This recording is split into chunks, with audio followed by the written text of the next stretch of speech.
Okay, and now after Jesus was born in Bethlehem of Judea in the days of Herod the king, behold, Magi from the east arrived in Jerusalem, saying, Where is he who has been born King of the Jews? For we saw his star in the east and have come to worship him. So we're just focusing on the Christmas story of our Savior being born here. And today we are covering lesson 48B, which is perpendicular bisectors. Okay, and these are very easy because what we're doing in this problem says find the equation of the perpendicular bisector of the segment whose endpoints are 4, 2, and 8, negative 3. So I've already graphed on here 4, 2, and 8, negative 3. Okay, so when we're talking about the perpendicular bisector, we're talking about the line that goes through this midpoint of this segment and is perpendicular to that segment. So we're trying to find the line that is doing that, okay? So we have 3 steps basically.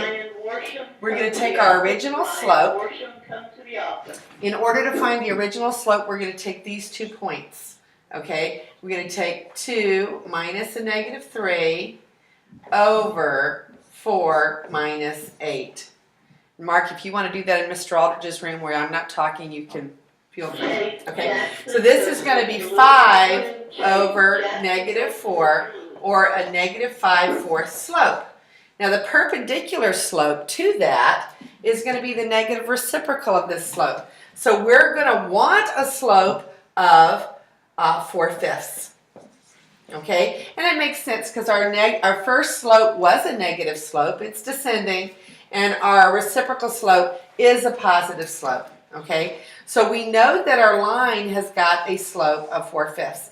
Now we need to find this midpoint because this midpoint is a point on our new line. It is also halfway in between these 2 points. So our midpoint of these 2 points is going to be, our x value will be x1 plus x2 over 2, and our y value will be y1 plus y2 over 2, okay? So when I add these 2 x's together, I get 4 plus 8.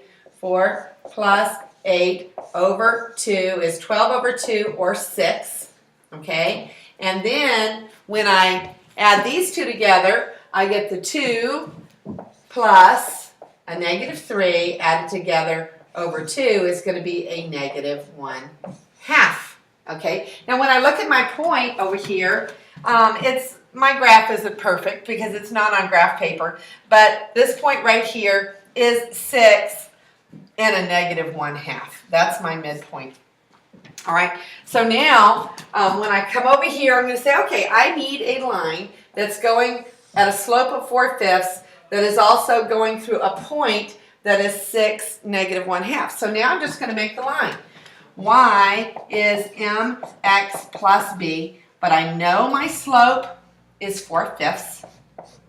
And I know the point 6, negative 1/2 needs to go on the line. So I'm going to put the 6 there for the x. I'm going to put negative 1/2 here for the y. And I'm going to solve for my b. So I've got negative 1/2 is 24/5 plus b. But I want to find out what b is. So I'm going to subtract the 24/5.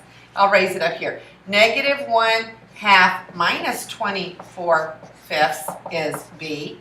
I need to get a common denominator of 10. So negative 5/10 minus 48/10 is b. And I wind up with a negative 53/10 is b. All right? Or we could write y is 4/5 x minus 53/10.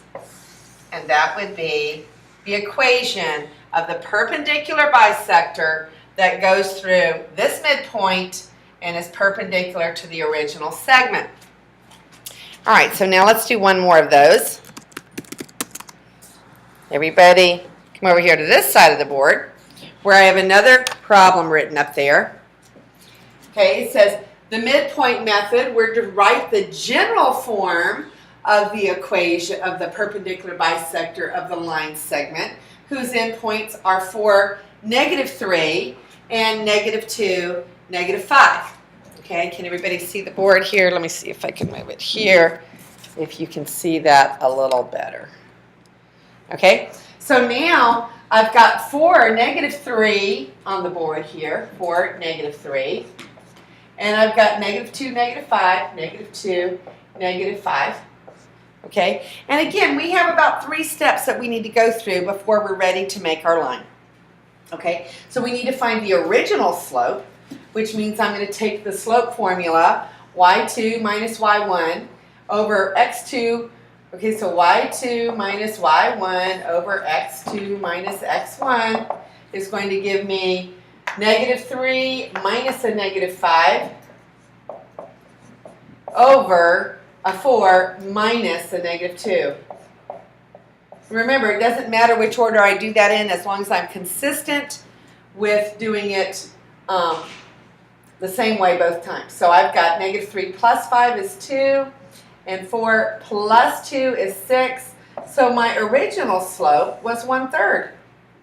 Okay, that means my reciprocal slope is going to be -3. -3 is the slope that I want. Now my midpoint, which is where I've got to go through here, I got to find that out. So I find the midpoint of the 2 points using my formulas again, and I'm going to have x1 plus x2 is 2 over 2, and y1 plus y2 is -8 over 2, so I get 1, -4. This point looks like it's about 1, -4. Okay, so I didn't do so bad at graphing that one.